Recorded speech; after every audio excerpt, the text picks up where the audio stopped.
Hello everyone, good evening all of you.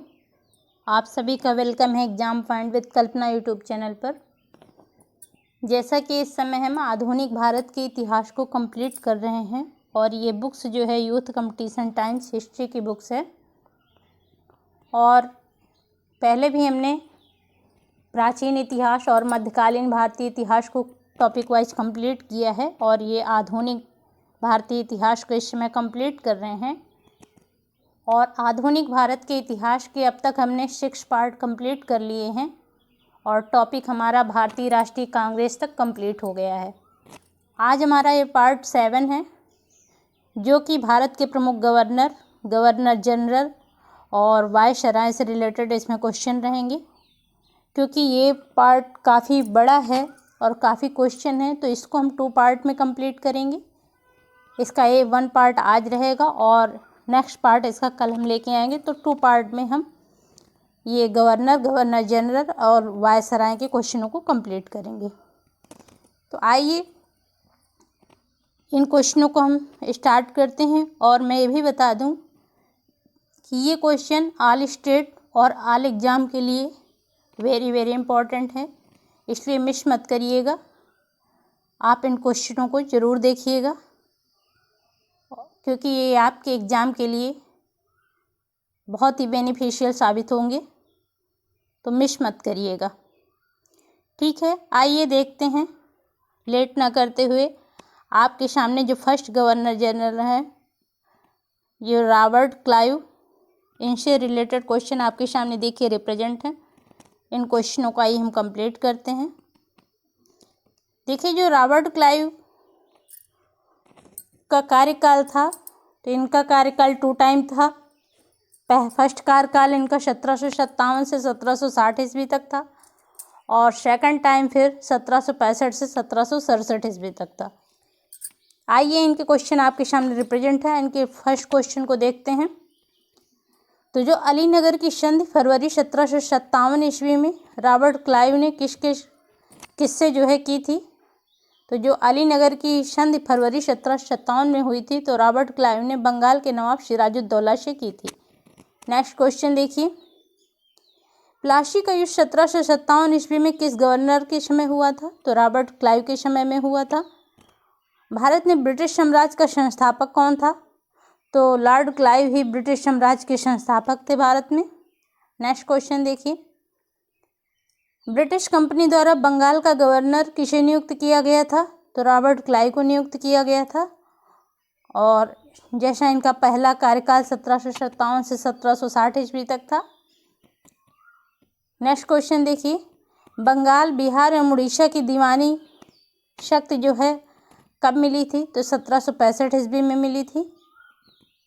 और next question देखिए, Robert Clive ने इलाहाबाद की संधि 1765 ईस्वी में किन 2 शासकों से की थी?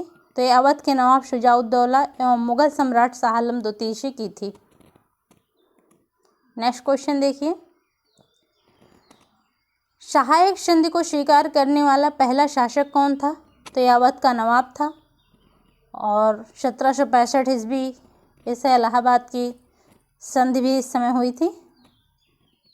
नेक्स्ट क्वेश्चन देखिए, किस संधि के द्वारा जो है मुगल सम्राट ब्रिटिश कंपनी के पेंशनर बन गए थे? तो ये इलाहाबाद की संधि ही थी। इस संधि के द्वारा जो है ब्रिटिश कंपनी के पेंशनर बन गए थे मुगल सम्राट। नेक्स्ट क्वेश्चन देखिए, बंगाल में द्वैत शासन की शुरुआत लॉर्ड क्लाइव द्वारा जो है कब की गई थी? तो 1765 ईस्वी में की गई थी। नेक्स्ट क्वेश्चन देखिए, 1765 ईस्वी से 1772 ईस्वी तक बंगाल में स्थापित द्वैत शासन को जो है डाकू राज्य की संज्ञा किसने दी थी? तो के.एम. पणिक्कर ने जो है बंगाल में स्थापित द्वैत शासन को डाकू राज्य की संज्ञा जो है के.एम. पणिक्कर ने दी थी। नेक्स्ट क्वेश्चन देखिए, क्लाइव के समय हुए श्वेत विद्रोह 1766 ईस्वी का क्या कारण था? तो दोहरा भत्ता प्राप्त समाप्त करना जो है क्लाइव के समय जो श्वेत विद्रोह हुआ था 1766 ईस्वी में, इसका कारण ये था कि दोहरा भत्ता समाप्त करना। नेक्स्ट क्वेश्चन देखिए, रॉबर्ट क्लाइव एवं वारेन हेस्टिंग के मध्य कौन बंगाल के गवर्नर बनाए गए थे? तो हेनरी वेरेलेस्ट जो कि 1767 से 1769 ईस्वी, एवं कर्टियर 1769 से 1772 ईस्वी जो है ये बंगाल के गवर्नर बनाए गए थे। नेक्स्ट क्वेश्चन देखिए, किसे स्वर्ग से उत्पन्न सेना नायक कहा गया है? तो रॉबर्ट क्लाइव को जो है स्वर्ग से उत्पन्न सेना नायक कहा गया है। नेक्स्ट क्वेश्चन देखिए, क्लाइव को ईश्वर द्वारा भेजा गया सेनापति किसे ने कहा था?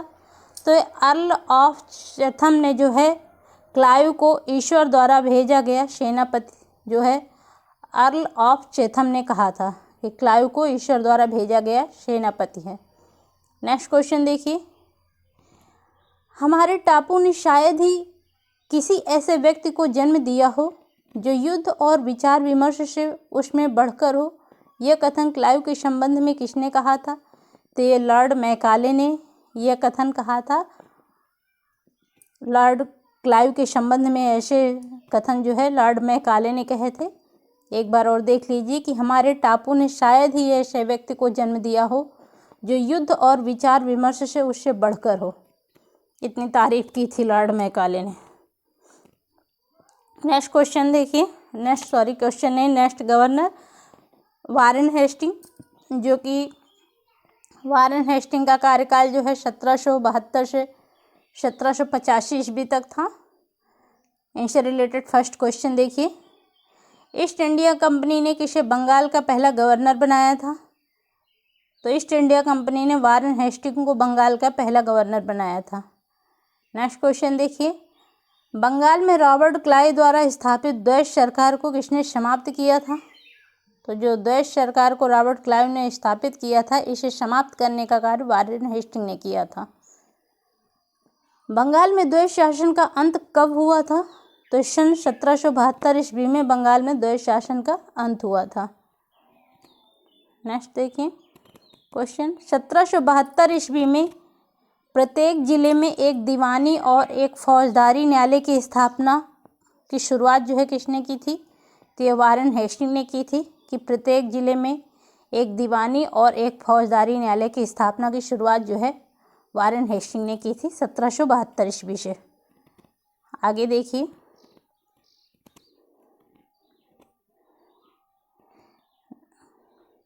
रेगुलेटिंग एक्ट 1773 ईस्वी के तहत जो है कलकत्ता में सुप्रीम कोर्ट की स्थापना जो है किसके समय में हुई थी? तो ये वारेन हेस्टिंग के समय में हुई थी। नेक्स्ट क्वेश्चन देखिए, वारेन हेस्टिंग के समय जो है कोष का स्थानांतरण मुर्शिदाबाद से कहाँ किया गया था? तो ये कलकत्ता में किया गया था। नेक्स्ट क्वेश्चन देखिए, राजस्व व्यवस्था स्थापित करने के लिए हेस्टिंग ने कौन सा नियम अपनाया था? तो परीक्षण एवं अशुद्धि का नियम जो है हेस्टिंग ने अपनाया था राजस्व व्यवस्था स्थापित करने के लिए। नेक्स्ट क्वेश्चन देखिए, संपूर्ण लगान के हिसाब की देखभाल के लिए एक भारतीय अधिकारी राय रायन जो है किसने नियुक्त किया था?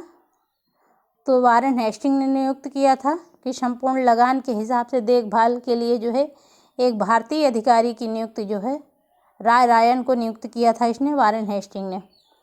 राय रायन के पद पर नियुक्त होने वाला प्रथम व्यक्ति कौन था? तो राजा राजबल्लभ थे। नेक्स्ट क्वेश्चन देखिए, व्यापारिक सुधार के तहत दस्तक का प्रयोग किसने समाप्त किया था? तो दस्तक का प्रयोग जो है वारेन हेस्टिंग ने समाप्त किया था। नेक्स्ट क्वेश्चन देखिए, बनारस की संधि 1773 एवं फैजाबाद की संधि 1775 ईस्वी वारेन हेस्टिंग ने किसके साथ की थी? तो ये अवध के नवाब के साथ की थी। नेक्स्ट क्वेश्चन देखिए, अवध के नवाब के साथ की गई इन संधियों का मुख्य उद्देश्य क्या था? तो ये मराठों से कंपनी की सीमा की सुरक्षा जो है अवध के नवाब के साथ की गई इन संधियों का मुख्य उद्देश्य यही था कि मराठों से कंपनी की सीमा की सुरक्षा की जा सके, इसलिए यह संधियां की गई थी। नेक्स्ट क्वेश्चन देखिए, प्रथम आंग्ल मराठा युद्ध जो कि 1775 से 1782 ईस्वी के तहत हुआ था किस गवर्नर जनरल के समय में हुआ था? तो वारेन हेस्टिंग के समय में हुआ था। वारेन हेस्टिंग के संदिग्ध एवं निंदनीय कार्य क्या थे? तो ये नंद कुमार पर मुकदमा एवं फांसी जो कि 1775 ईस्वी की घटना थी। अवध की बेगमों की घटना, राजा चेत सिंह, यहाँ चेत सिंह लिखा है पर चेत सिंह होगा, राजा चेत सिंह की घटना। रुहेला युद्ध जो कि 1774 ईस्वी की घटना, तथा रामपुर के नवाब की घटना, ये जो वारेन हेस्टिंग के संदिग्ध एवं निंदनीय कार्य थे। नेक्स्ट क्वेश्चन देखिए, द्वितीय आंग्ल मैसूर युद्ध जो कि 1780 से 84 के समय गवर्नर जनरल कौन था? तो वारेन हेस्टिंग ही थे। नेक्स्ट क्वेश्चन देखिए, 1781 ईस्वी में कलकत्ता में प्रथम मदरसा की स्थापना किसने की थी? तो जो 1781 में कलकत्ता में प्रथम मदरसा की स्थापना हुई थी, वारेन हेस्टिंग ने की थी। कलकत्ता में एशियाटिक सोसाइटी की स्थापना कब की गई थी? तो 15 जनवरी 1784 ईस्वी में विलियम जोन्स के द्वारा की गई थी, और ये भी वारेन हेस्टिंग के टाइम पे ही की गई थी। नेक्स्ट क्वेश्चन देखिए, कलकत्ता में एशियाटिक सोसाइटी की स्थापना के समय बंगाल का गवर्नर जनरल कौन था? तो वारेन हेस्टिंग ही थे, क्योंकि इनका कार्यकाल 1774 से 1785 ईस्वी तक था, और जो एशियाटिक सोसाइटी की स्थापना हुई थी वो 1784 ईस्वी में हुई थी। नेक्स्ट क्वेश्चन देखिए, सुरक्षा प्रकोष्ठ या रिंग फेंस या घेरे की नीति किससे संबंधित थी? तो ये वारेन हेस्टिंग से संबंधित थी। किस गवर्नर जनरल पर महाभियोग का मुकदमा चलाया गया था? तो वारेन हेस्टिंग पर जो है महाभियोग का मुकदमा चलाया गया था, और ये मुकदमा जो है 1788 से 1795 ईस्वी के तहत चला था। नेक्स्ट क्वेश्चन देखिए, वारेन हेस्टिंग पर महाभियोग किसने लगाया था? तो बर्क ने लगाया था। पिट्स इंडिया एक्ट 1784 के समय किसके समय लागू हुआ था? तो वारेन हेस्टिंग के समय में लागू हुआ था। पिट्स इंडिया एक्ट जो कि 1784 था, तो वारेन हेस्टिंग के समय लागू हुआ था। नोट में देख लीजिए, सर जॉन मैकफर्सन जो कि 1785 ईस्वी से 1786 ईस्वी के मध्य अस्थायी गवर्नर जनरल जो है नियुक्त हुए थे। इस आगे देखिए, next Lord Cornwallis next governor general थे वारेन हेस्टिंग के बाद। 17 जिनका लॉर्ड कॉर्नवालिस का कार्यकाल जो है 1786 से 1793 ईस्वी तक था, एवं फिर 1805 ईस्वी में इनका द्वितीय कार्यकाल था। फर्स्ट क्वेश्चन देखिए लॉर्ड कॉर्नवालिस से, कंपनी के अधिकारियों की भ्रष्टता एवं घूसखोरी के कारण निजी व्यापार तथा उपहार लेना बंद कर दिया। उन्हें एक विशेष अनुबंध पर हस्ताक्षर करने को किसने बाध्य किया था? तो कॉर्नवालिस ने बाध्य किया था, क्योंकि कॉर्नवालिस का कार्यकाल जो है 1786 से 1793 ईस्वी तक इनका फर्स्ट कार्यकाल था। नेक्स्ट क्वेश्चन देखिए, किस वर्ष बंगाल से दासों के निर्यात पर प्रतिबंध लगा दिया गया था? तो ये यहाँ पर डेट नहीं दे रखी है, लेकिन 1843 ईस्वी है जिसमें जो है बंगाल से दासों पर जो है निर्यात पर प्रतिबंध लगा दिया गया था। नेक्स्ट क्वेश्चन देखिए, बंगाल के गवर्नर जनरलों में से 1/3 आंग्ल मैसूर युद्ध से संबंधित था। लॉर्ड कॉर्नवालिस संबंधित थे। लॉर्ड कॉर्नवालिस का कार्यकाल 1790 से 1792 ईस्वी तक था। स्थायी बंदोबस्त किसके शासनकाल में प्रारंभ हुआ? लॉर्ड कॉर्नवालिस के शासनकाल में प्रारंभ हुआ था। नेक्स्ट क्वेश्चन देखिए, आधुनिक भारतीय न्याय व्यवस्था का जन्मदाता किसे कहा जाता है? तो जो आधुनिक भारतीय न्याय व्यवस्था के जन्मदाता थे लॉर्ड कॉर्नवालिस को कहा जाता है। भारत में सिविल सेवा या प्रसंविदाबद्ध सिविल सेवा के संस्थापक कौन थे? तो लॉर्ड कॉर्नवालिस ही थे। स्थायी बंदोबस्त से कंपनी को क्या लाभ हुए थे? तो स्थायी लगान, राजस्व की प्राप्ति एवं जमींदार के रूप में जो एक समर्थक वर्ग की प्राप्ति जो है ये कंपनी को लाभ हुए थे।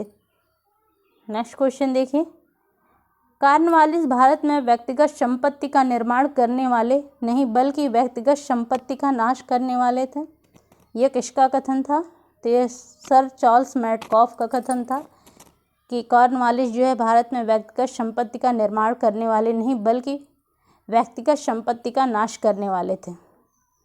नेक्स्ट क्वेश्चन देखिए, और इसे समाचार पत्रों का मुक्तिदाता भी चार्ल्स मैडकॉफ को ही कहा जाता है, ये भी माइंड में रखिएगा। नेक्स्ट क्वेश्चन देखिए, लॉर्ड कॉर्नवालिस ने प्रशासनिक न्याय पुलिस एवं राजस्व के संबंध में नियमों की एक संहिता जो है किस नाम से तैयार की थी? तो कॉर्नवालिस कोड के नाम से तैयार की थी, जो कि 1793 ईस्वी से संबंधित थी। कॉर्नवालिस कोड किस सिद्धांत पर आधारित था? तो इस शक्तियों के पृथक्करण के सिद्धांत पर आधारित था।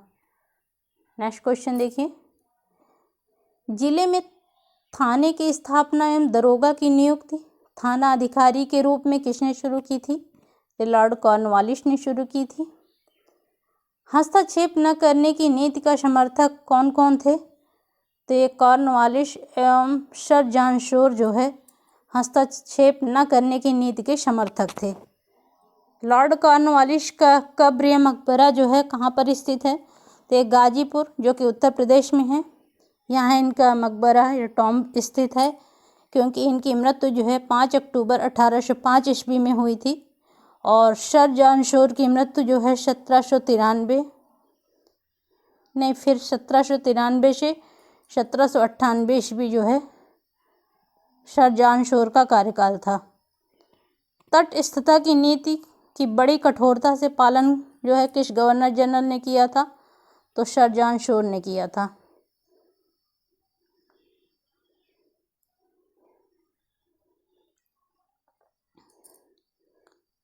आगे देखिए, उसके बाद नेक्स्ट गवर्नर जनरल हुए लॉर्ड वेलेजली। लॉर्ड वेलेजली का कार्यकाल था 1798 ईस्वी से 1805 ईस्वी। फर्स्ट क्वेश्चन देखिए लॉर्ड वेलेजली से, भारतीय राज्यों पर अंग्रेजी प्रभुत्व स्थापित करने के लिए किसने प्रशासन में सहायक संधि प्रणाली का सूत्रपात किया था? तो लॉर्ड वेलेजली ने सहायक संधि की प्रणाली का सूत्रपात किया था। चतुर्थ आंग्ल मैसूर युद्ध जो कि 1799 ईस्वी में किस गवर्नर जनरल के समय में हुआ था? तो लॉर्ड वेलेजली गवर्नर जनरल के समय में हुआ था। और चतुर्थ आंग्ल मैसूर युद्ध ही था जिसमें टीपू सुल्तान की मृत्यु हो गई थी। तृतीय आंग्ल मैसूर युद्ध में श्रीरंगपट्टनम की संधि हुई थी और चतुर्थ में जो है टीपू सुल्तान की मृत्यु हो गई थी। तंजौर का विलय लॉर्ड वेलेजली ने कब किया था? तो जो तंजौर का विलय लॉर्ड वेलेजली ने 1799 ईस्वी में किया था। नेक्स्ट क्वेश्चन देखिए, 1799 ईस्वी में वेलेजली ने किसे अपना प्रतिनिधि बनाकर पर्शिया या ईरान के शाह के दरबार में भेजा था? तो मेहंदी अली खां को जो है लॉर्ड वेलेजली ने अपना प्रतिनिधि बनाकर पर्शिया ईरान के शाह के दरबार में जो है भेजा था। आगे देखिए नेक्स्ट क्वेश्चन, सूरत का विलय वेलेजली ने कब किया था? तो जो सूरत का विलय वेलेजली ने 1800 ईस्वी में किया था। लॉर्ड वेलेजली ने कर्नाटक का विलय कब किया था? कर्नाटक का विलय 1801 ईस्वी में किया था। सहायक संधि को किसके काल में क्रियान्वित किया गया था? लॉर्ड वेलेजली के कार्यकाल में जो है क्रियान्वित किया गया था, क्योंकि लॉर्ड वेलेजली का कार्यकाल 1798 ईस्वी से 1805 ईस्वी तक था। वेलेजली की सहायक संधि स्वीकार करने वाला प्रथम राज्य कौन था? तो हैदराबाद राज्य प्रथम राज्य था, क्योंकि 1798 ईस्वी में इसने सहायक संधि को स्वीकार किया था। नेक्स्ट क्वेश्चन देखिए, लॉर्ड वेलेजली की सहायक संधि स्वीकार करने वाला पहला मराठा सरदार कौन था? तो ये पेशवा बाजीराव द्वितीय थे और ये बेशीन की संधि हुई थी 31 दिसंबर 1802 ईस्वी को, तो इन्होंने सहायक संधि स्वीकार कर ली थी। 1802 ईस्वी को बेशीन की संधि पर हस्ताक्षर किसके मध्य हुए थे? तो अंग्रेज तथा बाजीराव द्वितीय मराठों के प्रथम सहायक संधि जो है के तहत जो है बेशीन की संधि हुई थी। नेक्स्ट क्वेश्चन देखिए, ईस्ट इंडिया कंपनी का राजपूत राज्यों से सहायक संधि करने का मुख्य उद्देश्य क्या था? तो अंग्रेजों की प्रभुसत्ता स्थापित करना जो है सहायक संधि करने का मुख्य उद्देश्य था। नेक्स्ट क्वेश्चन देखिए, लॉर्ड वेलेजली द्वारा लागू की गई सहायक संधि व्यवस्था के बारे में सत्य कथन क्या है? तो दूसरे के खर्च पर एक बड़ी सेना बनाए रखना, भारत को नेपोलियन के खतरे से सुरक्षित रखना, भारतीय रियासतों के ऊपर ब्रिटिश सर्वोच्चता जो है स्थापित करना। तो ये लॉर्ड वेलेजली द्वारा लागू की गई सहायक संधि की व्यवस्था के बारे में सत्य कथन थे। भारत में सहायक संधि का प्रयोग लॉर्ड वेलेजली से पहले किसने किया था? तो फ्रांसीसी गवर्नर डुप्ले थे। इन्होंने लॉर्ड वेलेजली से पहले जो है भारत में सहायक संधि का प्रयोग जो है डुप्ले ने किया था।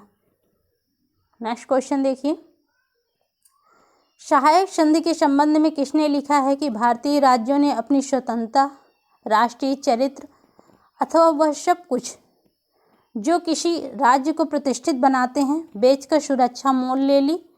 तो यह कथन जो है थॉमस मुनरो ने जो है ऐसा कथन लिखा था। नेक्स्ट क्वेश्चन देखिए, हमारी नीति और हमारे लक्ष्य ने समस्त भारतीय शासकों को शून्य की स्थिति में पहुंचा दिया है। तो ये आर्थर वेलेजली का ही कथन है।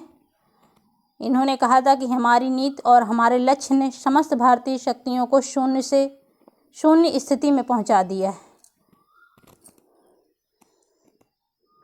नेक्स्ट आगे देखिए, सहायक संधि स्वीकार करने वाले जो प्रमुख राज्य थे, तो फर्स्ट जो है हैदराबाद था जो कि 1798 ईस्वी में सहायक संधि स्वीकार किया था। उसके बाद मैसूर था जो कि 1799 ईस्वी में, तंजौर भी 1799 ईस्वी में सहायक संधि स्वीकार किया था। अवध ने 1801 में, पेशवा ने 1802 में, बरार और भोसले ने 1803 में और सिंधिया ने 1804 ईस्वी में सहायक संधि को स्वीकार किया था। आगे देखिए, किसने सहायक संधि स्वीकार नहीं की थी? तो जो इंदौर के होलकर थे, इन्होंने जो है सहायक संधि को स्वीकार नहीं किया था। आगे देखिए नेक्स्ट क्वेश्चन, उस समय जब नेपोलियन की शक्ति के सामने यूरोप में साम्राज्य धराशायी हो रहे थे, किस एक गवर्नर जनरल ने भारत में ब्रिटिश पताका फहराए रखी थी? तो यह लॉर्ड वेलेजली के बारे में कहा गया है। लॉर्ड वेलेजली का कार्यकाल 1798 से 1805 ईस्वी तक था। नेक्स्ट क्वेश्चन देखिए, किसने भारत में बैप्टिस्ट मिशनरियों की गतिविधियों को विनाशक माना है? तो लॉर्ड वेलेजली ही थे। इन्होंने भारत में बैप्टिस्ट मिशनरियों की गतिविधियों को विनाशक माना है। आगे नेक्स्ट गवर्नर जनरल हुए सर जॉन बार्लो, और सर जॉन बार्लो का कार्यकाल 1805 से 1807 ईस्वी तक था। नेक्स्ट इनके क्वेश्चन देख लीजिए, 2 ही क्वेश्चन हैं। वेल्लोर में सिपाही विद्रोह 1806 ईस्वी में हुआ। हस्तक्षेप की नीति के समर्थक थे सर जॉन बार्लो। आगे नेक्स्ट देखिए, लॉर्ड मिंटो फिर गवर्नर जनरल हुए। लॉर्ड मिंटो प्रथम जो थे, इनका कार्यकाल जो है 1807 से 1813 ईस्वी तक इनका कार्यकाल था। इनके बारे में क्वेश्चन देख लीजिए। फर्स्ट क्वेश्चन है, देशी राज्यों के मामलों में तटस्थता की नीति का पालन। और भारत में नेक्स्ट पॉइंट देखिए, भारत की सीमा सुरक्षा को सुरक्षित रखने हेतु प्रथम बार विदेशी शक्तियों से संबंध स्थापित किया लॉर्ड मिंटो ने। और चार्ल्स मेटकाफ को राजदूत बनाकर लाहौर रणजीत सिंह के पास भेजा। और नेक्स्ट जो इनका वो है स्मरणीय तथ्य जो इन्होंने कार्य किया, मेटकाफ की मध्यस्थता से रणजीत सिंह एवं लॉर्ड मिंटो के मध्य 25 अप्रैल 1809 ईस्वी को अमृतसर की संधि हुई। लॉर्ड मिंटो ने जॉन माल्कम को फारस तथा स्टुअर्ट एलिफिंस्टन की अफगानिस्तान से राजदूत बनाकर भेजा था। इसका एक पॉइंट ये, और फिर एक बार देख लीजिए, लॉर्ड मिंटो ने जॉन माल्कम को फारस तथा स्टुअर्ट एलिफिंस्टन को अफगानिस्तान राजदूत बनाकर जो है भेजा था। 1813 ईस्वी का जो चार्टर एक्ट लॉर्ड मिंटो के समय भारत आया था। आगे देखिए, जो मार्क्विस लॉर्ड हेस्टिंग हुए, इनका कार्यकाल 1813 से 1823 ईस्वी तक था। इनसे बारे में जो क्वेश्चन दे रखे हैं, इनके क्वेश्चनों को देख लीजिए। फर्स्ट क्वेश्चन, आंग्ल नेपाल युद्ध किसके शासनकाल में हुआ था? तो लॉर्ड हेस्टिंग के शासनकाल में हुआ था। और लॉर्ड हेस्टिंग का शासनकाल जो है 1813 से 1823 ईस्वी तक था। संगोला की संधि कब हुई थी? तो 1816 ईस्वी में हुई थी। किस वर्ष सिक्किम के शासक चोगाल से एक संधि करके सिक्किम को अपने अधीन मित्र राज्य बना लिया था? तो 1817 ईस्वी में बना लिया था। नेक्स्ट क्वेश्चन देखिए, पूना की संधि 13 जून 1817 ईस्वी में द्वारा जो है किस संघ को समाप्त किया गया था? तो ये मराठा संघ को समाप्त किया गया था, जो पूना की संधि हुई थी 13 जून 1817 ईस्वी में। नेक्स्ट क्वेश्चन देखिए, पठान सरदार आमिर खान ने चार्ल्स मेहताब के साथ किस वर्ष संधि कर ली थी? तो 1817 ईस्वी में संधि कर ली थी।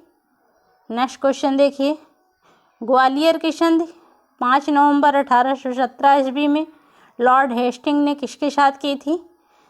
तो ये दौलत राव सिंधिया के साथ की थी।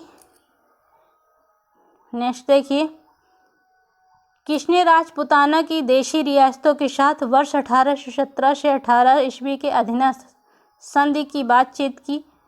तो चार्ल्स मेटकॉफ ने की थी। तृतीय आंग्ल मराठा युद्ध किसके समय में हुआ था? तो लॉर्ड हेस्टिंग के समय में हुआ था।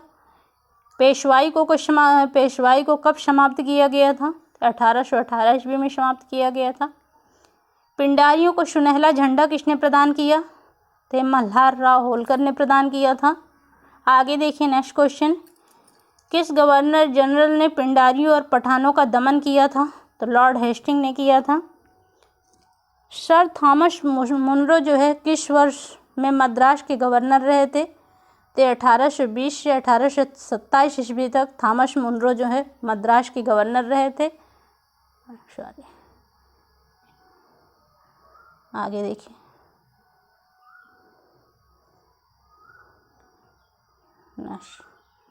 एक मिनट, किसने मराठों का मेहतर एवं टिड्डी दल कहा गया है? तो पिंडारियों को जो है मराठों का मेहतर एवं टिड्डी दल कहा गया है। नेक्स्ट क्वेश्चन देखिए, किसने पिंडारियों को मराठा शिकारियों के साथ शिकारी कुत्तों की संज्ञा दी थी? तो मेलकम ने दी थी। 1822 ईस्वी में बंगाल काश्तकारी अधिनियम किसके समय पारित हुआ था? तो लॉर्ड हेस्टिंग के समय पारित हुआ था। रैयतवाड़ी व्यवस्था का विचार किसने दिया था? तो थॉमस मुनरो ने दिया था। रैयतवाड़ी व्यवस्था की शुरुआत किसके समय में हुई थी? तो लॉर्ड हेस्टिंग के समय में हुई थी। रैयतवाड़ी व्यवस्था सर्वप्रथम किस क्षेत्र या प्रांत में हुई थी? तो मद्रास प्रांत में हुई थी। और महालवाड़ी व्यवस्था किसके समय प्रारंभ हुई थी? तो लॉर्ड हेस्टिंग के समय प्रारंभ हुई थी। बंगाल में वर्नाक्युलर स्कूल किसने खुलवाए थे? तो ये लॉर्ड हेस्टिंग ने खुलवाए थे। आगे देखिए, नेक्स्ट गवर्नर जॉन एडम्स हुए। इनका कार्यकाल ओनली 1823 में कुछ मंथ के लिए ही रहा है। इनके बारे में एक ही क्वेश्चन है। सन 1823 ईस्वी में कौन अस्थायी गवर्नर जनरल नियुक्त हुए थे? तो जॉन एडम्स थे। तो ये 1823 ईस्वी में अस्थायी गवर्नर जनरल जो है नियुक्त हुए थे। आगे देखिए, नेक्स्ट गवर्नर जनरल हुए लॉर्ड एमहर्स्ट। इनका कार्यकाल 1823 से 1828 ईस्वी तक था। फर्स्ट क्वेश्चन देखिए, बैरकपुर का जो सैन्य विद्रोह 1824 ईस्वी किसके समय में हुआ था? तो लॉर्ड एमहर्स्ट के समय में हुआ था। प्रथम आंग्ल बर्मा युद्ध 1824 से 26 में हुआ था। इस समय गवर्नर जनरल कौन थे? तो लॉर्ड एमहर्स्ट ही थे।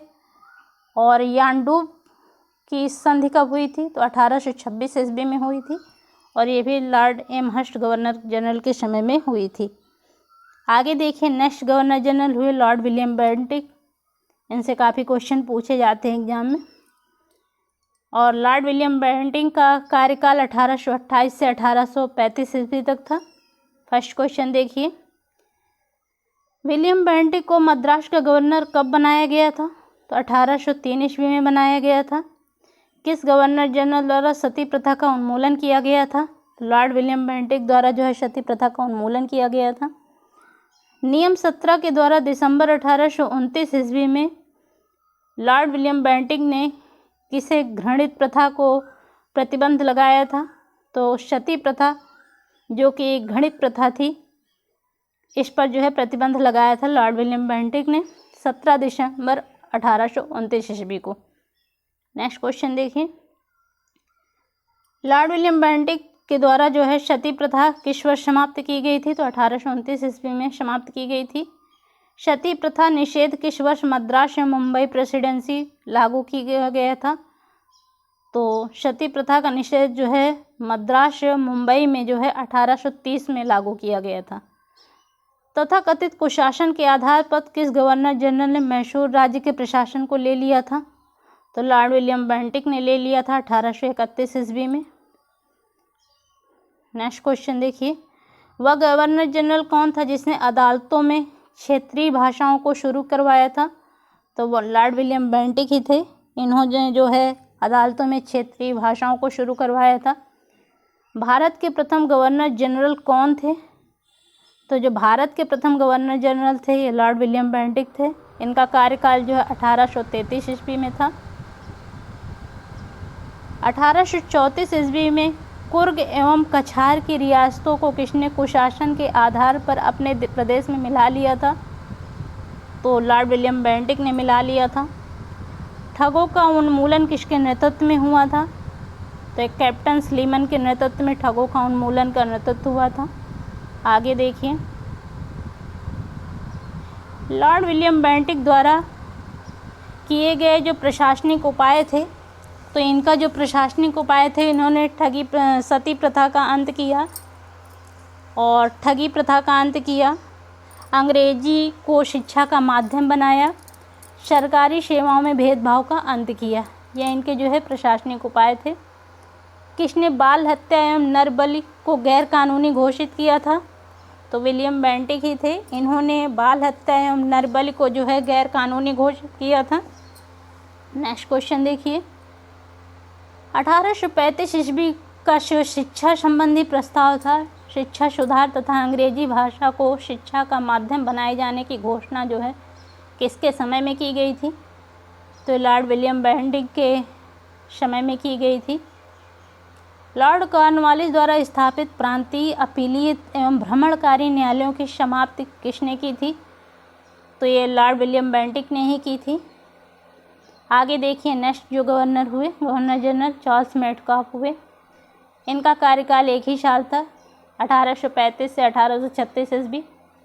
इनके बारे में 2 क्वेश्चन हैं, देख लीजिए। फर्स्ट क्वेश्चन, 1835 ईस्वी का प्रेस एक्ट किसके समय में पारित हुआ? तो ये चार्ल्स मेटकाफ के समय पारित हुआ था। समाचार पत्रों का मुक्तिदाता जो है किस गवर्नर जनरल को कहा गया था? तो लॉर्ड मेटकाफ को जो है इन्हें समाचार पत्रों का मुक्तिदाता भी कहा गया था। आगे देख लीजिए, नेक्स्ट हुए लॉर्ड ऑकलैंड। इनका कार्यकाल 1836 से 1842 ईस्वी तक था। इनके बारे में क्वेश्चन देख लीजिए। 1936 ईस्वी में दोस्त मोहम्मद ने किस गवर्नर जनरल से रणजीत सिंह के विरुद्ध सहायता मांगी थी? तो लॉर्ड ऑकलैंड ही थे। इन्होंने दोस्त मोहम्मद ने गवर्नर जनरल ऑकलैंड से रणजीत सिंह के विरुद्ध जो है सहायता मांगी थी 1936 ईस्वी में। ये 1936 नहीं होगा, ये 1836 ही होगा, क्योंकि 1836 से 42 तक इनका कार्यकाल ही था, तो यहाँ 1936 कहाँ से आ जाएगा? ठीक है, इसको आप 1836 कर लीजिएगा। प्रथम आंग्ल अफगान युद्ध 1839 से 42 ईस्वी किस गवर्नर जनरल के समय में हुआ था? तो लॉर्ड ऑकलैंड के समय में हुआ था। आगे देखिए,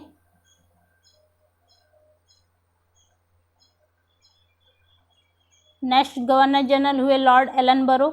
इनका कार्यकाल 1842 से 1844 ईस्वी तक था। फर्स्ट क्वेश्चन देखिए, सिंध पर ब्रिटिश हुकूमत ने किस वर्ष अधिग्रहण किया था? तो अगस्त 1843 ईस्वी में किया था।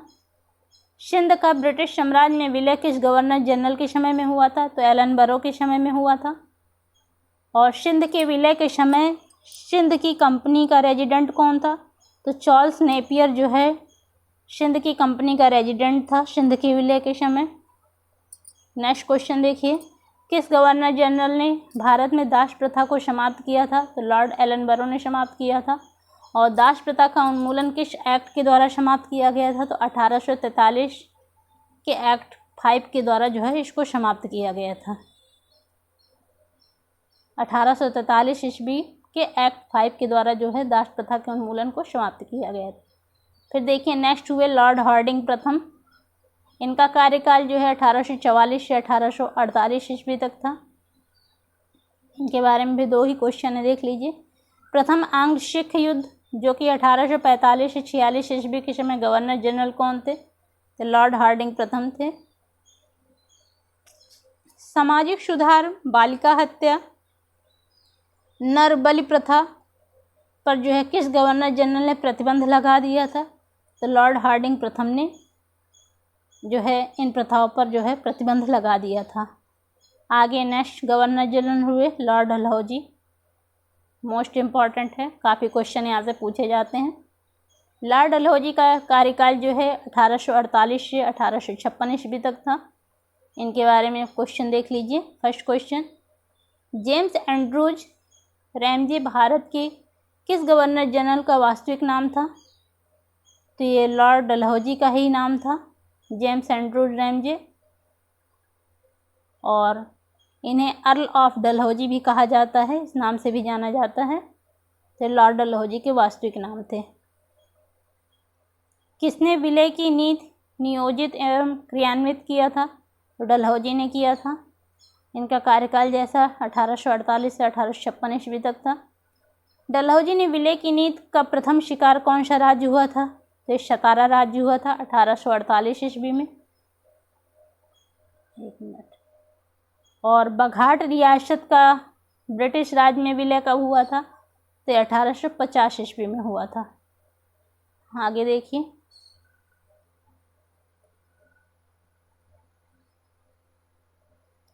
बरार क्षेत्र का विलय 1853 ईस्वी में किस गवर्नर जनरल के समय में हुआ था? तो लॉर्ड डलहौजी के समय में हुआ था। अवध का ब्रिटिश रेजिडेंट कौन था जब अवध का ब्रिटिश साम्राज्य में विलय हुआ था? तो जेम्स आउटरम थे। और 1854 ईस्वी में अवध का ब्रिटिश साम्राज्य में विलय हुआ था। किसकी रिपोर्ट के आधार पर जो है अवध का अधिग्रहण किया गया था? तो आउटरम की रिपोर्ट के आधार पर जो है अवध का अधिग्रहण किया गया था।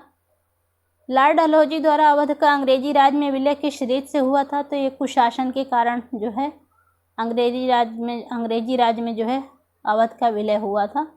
कुशासन का आरोप लगा के इन्होंने अवध को अंग्रेजी साम्राज्य में मिला लिया था।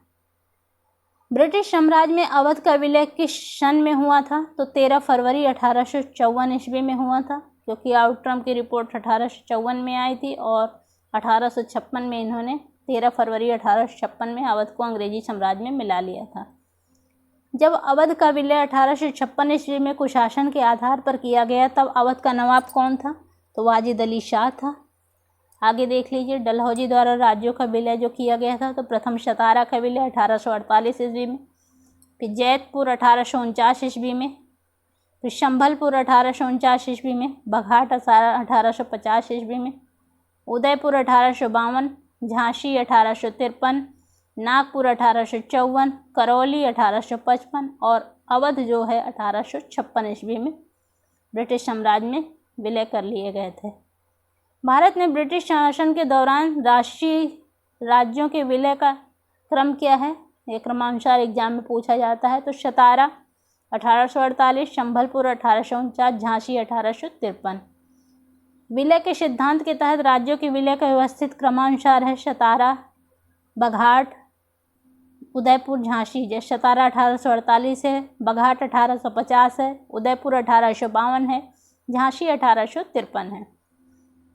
आगे नेक्स्ट क्वेश्चन देखिए, पब्लिक वर्क्स डिपार्टमेंट को 1845 से 55 के दौरान किस गवर्नर जनरल ने स्थायी स्वरूप प्रदान किया? तो लॉर्ड डलहौजी ने जो है स्थायी स्वरूप प्रदान किया था। द्वितीय आंग्ल सिख युद्ध जो कि 1848 से 49 में हुआ था, इसके पश्चात पंजाब का विलय किसने किया था? तो लॉर्ड डलहौजी ने किया था 1849 ईस्वी में। सिक्किम का भारत में विलय 1850 ईस्वी में लॉर्ड डलहौजी ने किया। लोअर बर्मा पीगू राज्य का विलय 1852 ईस्वी में किसके समय में हुआ था? लॉर्ड डलहौजी के समय में हुआ था। द्वितीय आंग्ल बर्मा युद्ध 1852 ईस्वी किस गवर्नर जनरल के समय में हुआ था? लॉर्ड डलहौजी के समय में हुआ था। 1853 के चार्टर एक्ट के समय भारत का गवर्नर जनरल कौन था? तो लॉर्ड डलहौजी ही थे। भारत में प्रथम रेलवे लाइन किस गवर्नर जनरल के समय बिछाई गई थी? लॉर्ड डलहौजी के समय बिछाई गई थी। भारत में प्रथम रेलवे लाइन कब शुरू की गई? 1853 ईस्वी में। भारत में प्रथम रेलवे लाइन का निर्माण किन नगरों के बीच हुआ था? तो मुंबई और ठाणे के मध्य हुआ था। आगे देखिए नेक्स्ट, किस कंपनी ने सर्वप्रथम जो है भारत में रेल यात्रा प्रारंभ की? तो ग्रेट इंडियन पेनिनसुला रेलवे है, 1853 ईस्वी। इसने जो है भारत में रेल यात्रा जो है प्रारंभ की। नेक्स्ट क्वेश्चन देखिए, भारत में पहली बार किस गवर्नर जनरल के समय तार और रेल सेवा आरंभ की गई? तो लॉर्ड डलहौजी के समय में ही तार और रेल सेवा आरंभ की गई थी। कलकत्ता से आगरा के बीच पहली बार बिजली से संचालित तार सेवा कब शुरू की गई थी? तो 1853 में शुरू की गई थी। भारत में पहली बार डाक कानून तथा डाक टिकट का प्रचलन कब से प्रारंभ हुआ? तो 1854 से प्रारंभ हुआ था। लॉर्ड डलहौजी के समय डाकखाना एक्ट जो है कब पारित हुआ? तो 1854 में पारित हुआ था। डलहौजी की जो है डलहौजी को आधुनिक भारत का निर्माता माना जाता है, क्योंकि वह सुधार लाया और कई क्षेत्रों में शुरुआत की। उनके सुधार की योजनाएं हैं शैक्षणिक सुधार, रेल मार्गों का निर्माण तथा तार एवं डाक सेवा की शुरुआत, लोक निर्माण विभाग की स्थापना। ये जो है डलहौजी ने इतने सुधार कार्य किए थे। गोद प्रथा पर निषेध का प्रतिबंध सिद्धांत किस पर लागू किया गया था? तो सिर्फ हिंदू राज्यों पर लागू किया गया था। डॉक्ट्रिन ऑफ लैप्स, राज्य हड़प की नीति और जो गोद प्रथा का निषेध, ये सब इसी के समय में हुआ था। सिर्फ हिंदू राज्यों में जो है इसने गोद प्रथा के निषेध को भी लागू किया था। ये सिर्फ राज्य हड़पने की नीति इनकी राजनीतिक एक नीति थी, इसी के तहत इन्होंने ये सब कार्य किए थे। नेक्स्ट क्वेश्चन देखिए, भारत में स्त्रियों की शिक्षा की अनुमति किसने दी? तो ये लॉर्ड डलहौजी ने दी थी। आधुनिक भारत का निर्माता किस गवर्नर जनरल को माना जाता है? तो ये लॉर्ड डलहौजी को माना जाता है। शिक्षा सुधारित उड डिस्पैच 1854 में किसके समय में आया था? लॉर्ड डलहौजी के समय में आया था। और किसने जो है लॉर्ड डलहौजी के कार्यों को 3 शब्दों में विजय, संगठन एवं विकास में बतलाया? तो सर विलियम विल्सन हंटर थे। इन्होंने लॉर्ड डलहौजी के कार्यों को 3 शब्दों में बताया, विजय, संगठन एवं विकास। सर विलियम विल्सन हंटर थे। आगे देखिए, नेक्स्ट गवर्नर जनरल हुए लॉर्ड कैनिंग। फर्स्ट क्वेश्चन देखिए, विधवा पुनर्विवाह अधिनियम किसके शासनकाल में जो है क्रियान्वित किया गया था? तो लॉर्ड कैनिंग के शासनकाल में क्रियान्वित किया गया था और 26 जुलाई 1856 ईस्वी को यह क्रियान्वित किया गया था। नेक्स्ट क्वेश्चन देखिए, 1857 में कलकत्ता, मद्रास एवं मुंबई 3 नए विश्वविद्यालय की स्थापना किस वायसराय के समय में हुई? तो लॉर्ड कैनिंग के समय में हुई। भारत का गवर्नर जनरल कौन था जब 1857 का विद्रोह हुआ? तो लॉर्ड कैनिंग ही थे। नेक्स्ट क्वेश्चन देखिए, भारत के गवर्नर जनरल को वायसराय का नाम कब दिया गया? तो 1858 के भारत शासन अधिनियम के द्वारा जो है भारत के गवर्नर जनरल को वायसराय का नाम दिया गया था। भारत का प्रथम वायसराय कौन था? तो लॉर्ड कैनिंग ही थे। 1 नवंबर 1858 को महारानी विक्टोरिया का घोषणा पत्र पढ़कर लॉर्ड कैनिंग ने कहाँ सुनाया था? तो इलाहाबाद में सुनाया था। अपने पुत्र के स्थान पर दूसरे उत्तराधिकारी को गोद लेने के अधिकार को किसने पुनः स्थापित किया? तो ये 1858 की जो सामग्री का घोषणा पत्र था, इसके द्वारा जो है इस अधिकार को पुनः स्थापित किया गया था। किस वायसराय के कार्यकाल में भारतीयों को राय बहादुर और खान बहादुर की उपाधि दी जाने पर उपाधि जो है लगा दी गई थी? तो रोक लगा दी गई थी। तो लॉर्ड कैनिंग के वायसराय के कार्यकाल में भारतीयों को जो राय बहादुर और खान बहादुर की उपाधि दी जाती थी, क्वेश्चन पूरा नहीं दे रखा है, उस पर रोक लगा दी गई थी। लॉर्ड कैनिंग के कार्यकाल में लगा दी गई थी, क्योंकि लॉर्ड कैनिंग का कार्यकाल 1859 से 1860 ईस्वी तक था। आगे देखिए, किस गवर्नर जनरल ने घोषित किया था कि बहादुर शाह की मृत्यु के पश्चात मुगल राजा की उपाधि से वंचित रहेंगे? लॉर्ड कैनिंग ने यह घोषित किया था कि बहादुर शाह की मृत्यु के पश्चात मुगल जो है राजा की उपाधि से वंचित रहेंगे। आगे देखिए,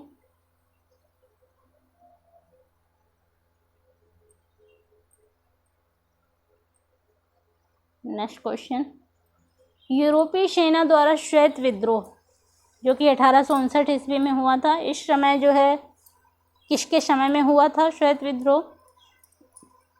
तो लॉर्ड कैनिंग के समय में हुआ था। नागरिक वित्त संहिता 1859 ईस्वी में और भारतीय दंड संहिता 1860 ईस्वी तथा फौजदारी वित्त संहिता 1861 ईस्वी का निर्माण जो है किसके समय में हुआ था? तो लॉर्ड कैनिंग के समय में हुआ था। भारत शासन अधिनियम 1861 किस वायसराय के समय में आया? तो लॉर्ड कैनिंग के समय में आया। किसने बघाट एवं उदयपुर राज्य पुनः वापस कर दिए थे? तो लॉर्ड कैनिंग ही थे। इन्होंने बघाट एवं उदयपुर राज्य को जो है पुनः वापस कर दिया था।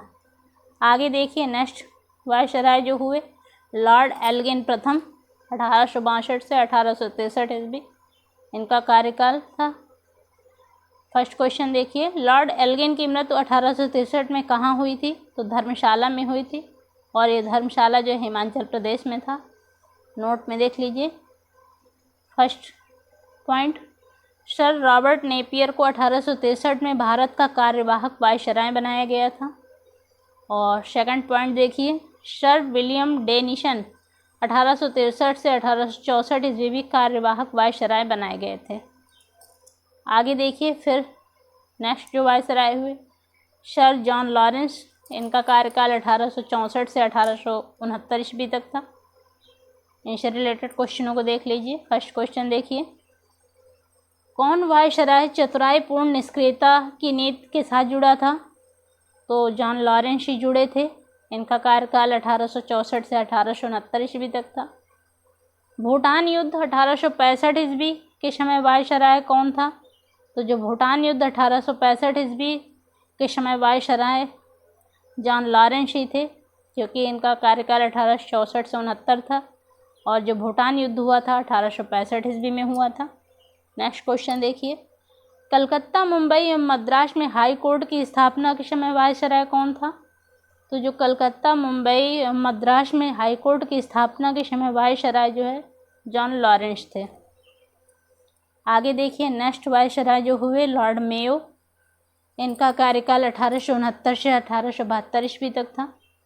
फर्स्ट क्वेश्चन देखिए, किसने पुरातत्व सर्वेक्षण विभाग की स्थापना की थी? तो अर्ल ऑफ मेयो ने की थी 1871 ईस्वी में। नेक्स्ट क्वेश्चन देखिए, लॉर्ड मेयो ने केंद्र एवं प्रांतों के मध्य राजस्व बंटवारे हेतु एक नई व्यवस्था कब शुरू कराई थी? तो 1871 ईस्वी में शुरू कराई थी। वह कौन व्यक्ति था जिसने भारत में पहली बार जनसंख्या की जनगणना करवाई थी? तो लॉर्ड मेयो ने जो है पहली बार जनसंख्या की जनगणना करवाई थी 1872 ईस्वी में। नेक्स्ट क्वेश्चन देखिए, भारत में कृषि विभाग के पिता के रूप में देखा जाता है, मेयो को ही देखा जाता है। 1872 ईस्वी में इस कार्य को भी इन्होंने किया था। 1872 में कृषि विभाग की स्थापना किस वायसराय के समय में हुई थी? तो लॉर्ड मेयो के समय में हुई थी। कठियावाड़ में राजकोट कॉलेज तथा अजमेर में मेयो कॉलेज की स्थापना किसने कराई थी? तो लॉर्ड मेयो ने कराई थी। भारतीय सांख्यिकी सर्वेक्षण की स्थापना किसने करवाई थी? तो जो भारतीय सांख्यिकी सर्वेक्षण की स्थापना थी लॉर्ड मेयो ने करवाई थी। आगे देखिए, किस वायसराय की हत्या अंडमान निकोबार द्वीप समूह में जो है जब वे भ्रमण पर थे एक दंडित अपराधी के द्वारा की गई थी? तो लॉर्ड मेयो की हत्या जो है एक दंडित अपराधी द्वारा की गई थी जब वह भ्रमण पर थे। आगे देखिए नोट पे, सर जॉन स्ट्रेची 1872 ईस्वी एवं लॉर्ड नेपियर 1872 ईस्वी कार्यवाहक जो फिर वायसराय बनाए गए थे। आगे देखिए, नेक्स्ट वायसराय हुए लॉर्ड नॉर्थब्रुक जिनका कार्यकाल जो है 1872 से 1876 ईस्वी तक था। फर्स्ट क्वेश्चन देखिए, ब्रह्म मैरिज एक्ट 1872 ईस्वी किस वायसराय के समय में लागू हुआ था? तो लॉर्ड नॉर्थब्रुक के समय में लागू हुआ था। प्रिंस ऑफ वेल्स भारत की यात्रा पर किसके समय में आए थे? तो लॉर्ड नॉर्थब्रुक के समय में आए थे 1875 ईस्वी में। आगे लॉर्ड लिटन है, अब इतने रहने दे क्योंकि इसको 2 पार्ट में कंप्लीट करेंगे, नहीं तो वीडियो बहुत लंबी हो जाएगी और आपको भी सब हौच पौच हो जाएगा। तो कल इसका जो वायसराय से रिलेटेड नेक्स्ट पार्ट रहेगा कल हम लेकर आएंगे और कल हम इस टॉपिक को कंप्लीट कर लेंगे। तब तक आप इसको रिवीजन करिए क्योंकि ये ऑल एग्ज़ाम में आए हुए क्वेश्चन हैं और क्वेश्चन रिपीटेड होते हैं, इसलिए आप मिस मत करिएगा। एक क्विक रिवीजन की तरह आप ज़रूर इसको देख लीजिएगा 1 से 2 बार, तो आपको सारे क्वेश्चन जो है क्लियर हो जाएंगे। आज के लिए इतना ही। कोई रिक्वायरमेंट हो तो बताइएगा, वीडियो आपको कैसी लग रही है ये भी बताइएगा और प्लीज़ सब्सक्राइब शेयर लाइक ज़रूर करिएगा, इससे मुझे मोटिवेशन मिलता है। ओके, आज के लिए इतना ही। Thank you so much.